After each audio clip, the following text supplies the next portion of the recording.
pena, diz o pessoal das leis, né? Enquanto houver pena, existe o crime. Então, a proposta é que se tire qualquer pena alternativa, já não seria mais Essa a pena... seria a descriminalização. Essa seria a descriminalização. Não a liberação, porque as pessoas confundem sempre. Nem liberação, nem legalização, seria descriminalização.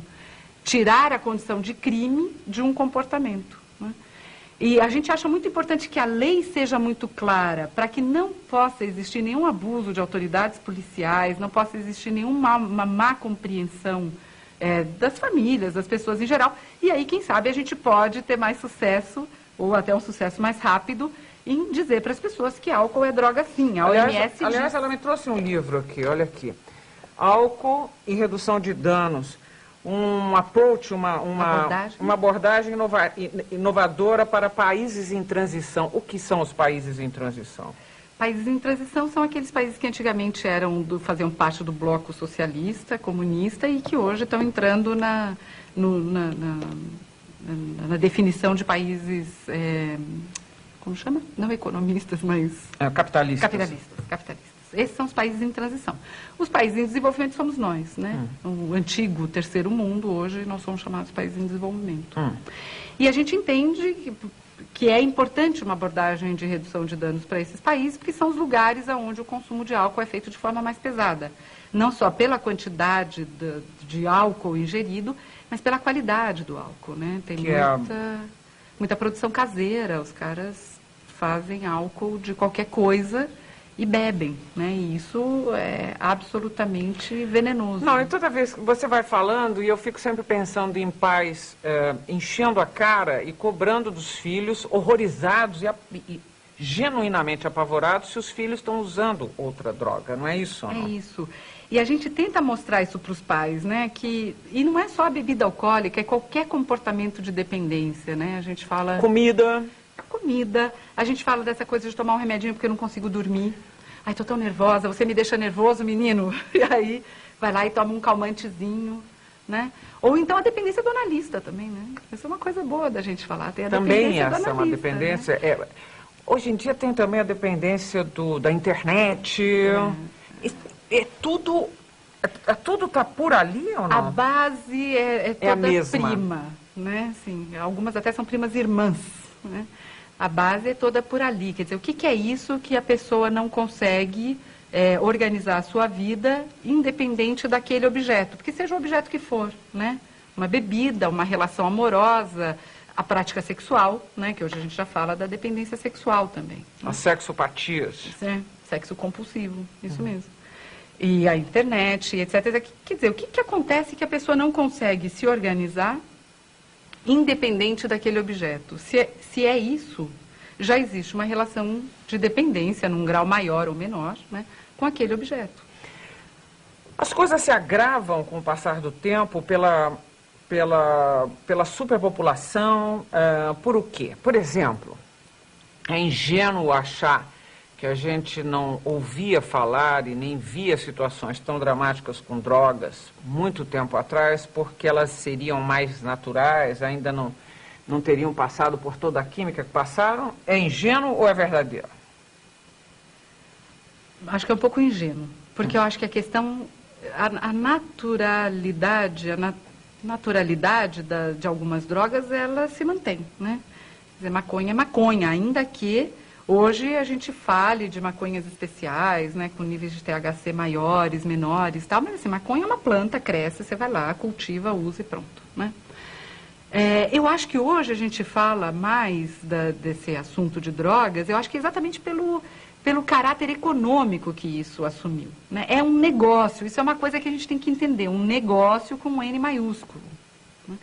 Antigamente não era, 30 anos atrás isso não era um negócio, era um comportamento que se tinha, as pessoas usavam drogas, substâncias aqui e ali, experiências pessoais, né, projetos até profissionais, bom, como é que é isso, como é que o organismo humano reage a diferentes substâncias psicoativas e tal. Hoje isso é um negócio, é para render dinheiro. Como negócio, e você mesmo já disse na entrevista, dificilmente será coibido dos inúmeros interesses que estão aí.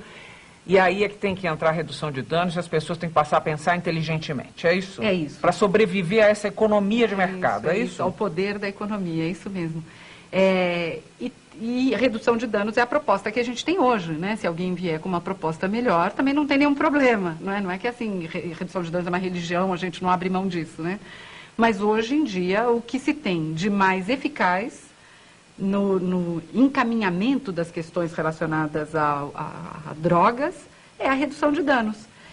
Se a gente optar por uma ideia fantástica, porque é fantasiosa, né, de que nós vamos acabar com o uso de drogas no mundo, ou que o uso de drogas chegará a uma população mínima dentro do mundo, olha, a gente pode fazer essa escolha, mas a gente também tem que estar preparado para arcar com as consequências, né?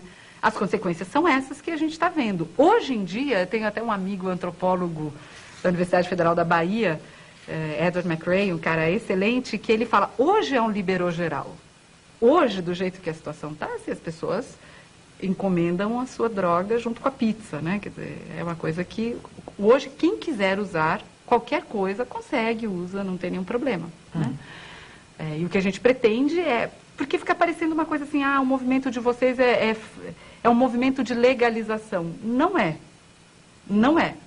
É um movimento de responsabilização por esse fenômeno, pelo que a gente quer que aconteça com o mundo, a gente quer que o mundo sobreviva a essa questão, né? A gente não quer que... Vamos fazer um pequeno intervalo e já já nós voltamos com a psicóloga Mônica Gorgulho. Até já. Eu entrevisto hoje a psicóloga Mônica Gorgulho. Mônica, aqui é a hora do meu arquivo. Eu vou fazer para você uma mesma pergunta que eu fiz para uma outra convidada. No caso, a Luma de Oliveira, que veio aqui em maio de 97. Eu perguntei se ela era a favor do aborto. Olha o que ela respondeu. Sim, por tantas razões que ninguém acha que uma mulher vá abortar feliz da vida, porque é a coisa que ela mais quer. Você assumiria um aborto publicamente? Sim, assumiria sim. Por que não? Claro, porque às vezes aconteceu e sabe, não dá, não é a hora, não é o momento. O pior é ter crianças aí desvairadamente, crianças sem a menor estrutura para ficar, vai cair logo adiante, sabe? A sua opinião? Eu acho que eu sou favorável. Por causa disso mesmo, eu acho muito complicado você ter um filho. Eu até abaixei o tom de voz, né? Porque eu acho de uma responsabilidade, né?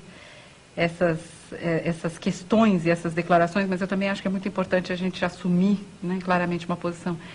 É tão complicado depois você ter um filho, uma criança que não vai ter condições mínimas de assistência, de cuidado, de atenção. São tantas dessas crianças que estão perdidas por aí pelas ruas né, pela vida toda. É isso mesmo que ela diz, né? Não acredito que alguma mulher faça um aborto como quem vai tomar um sorvete, né? Mas eu acho que tem que pensar bem o que poderia ser pior e em certas condições eu acho que interromper uma gravidez pode ser o melhor. Bom, a gente chegou ao social.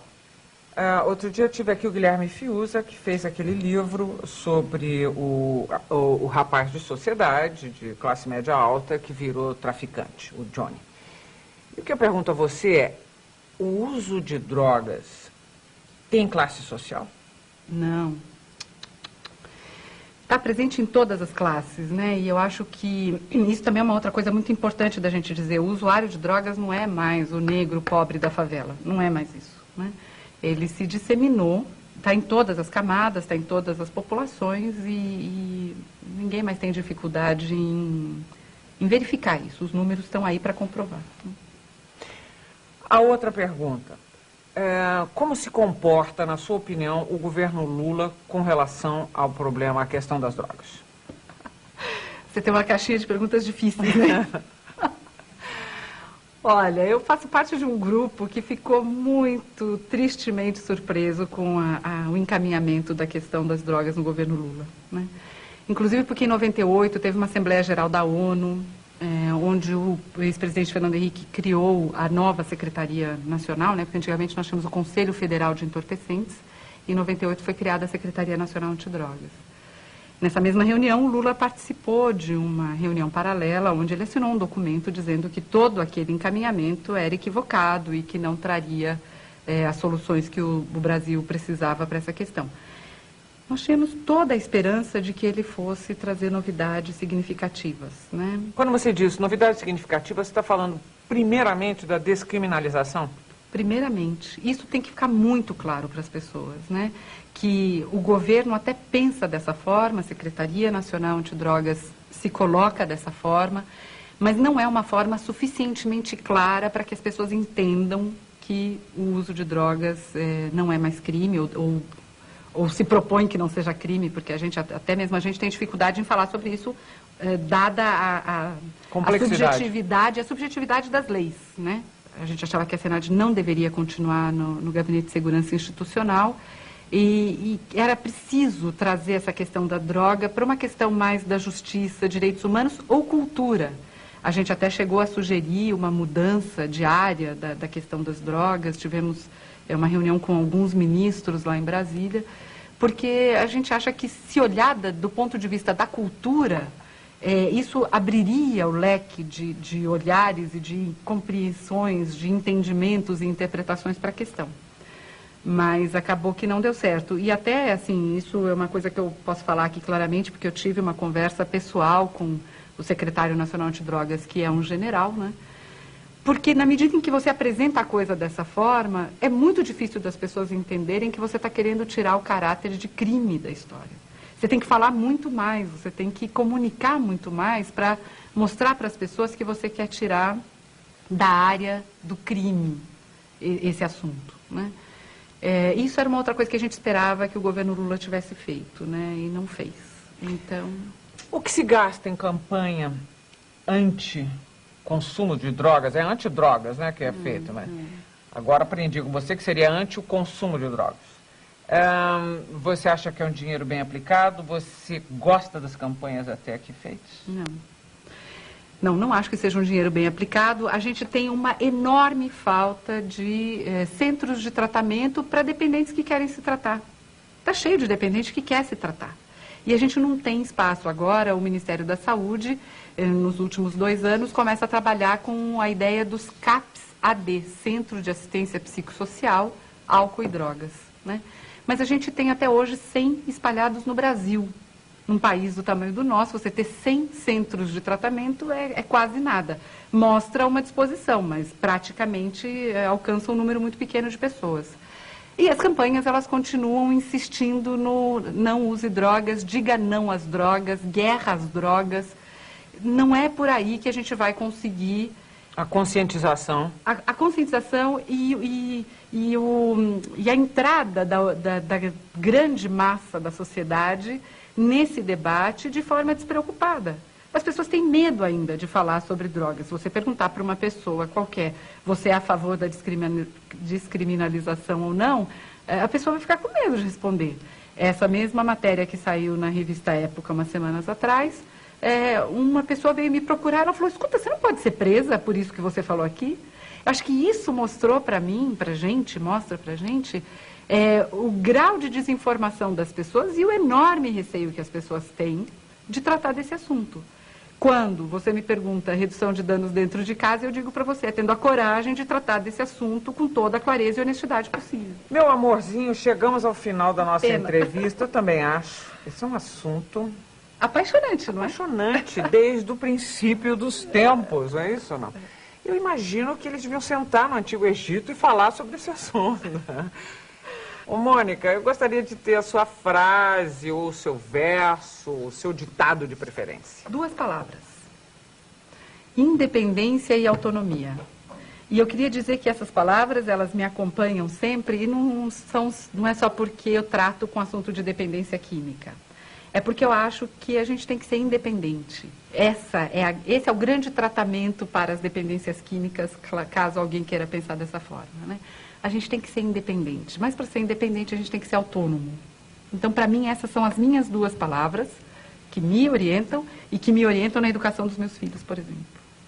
Muito bem, muitíssimo obrigada. Para mim foi de grande valia a sua entrevista, eu acho que para todo mundo. Entrevistei a psicóloga Mônica Gorgulho.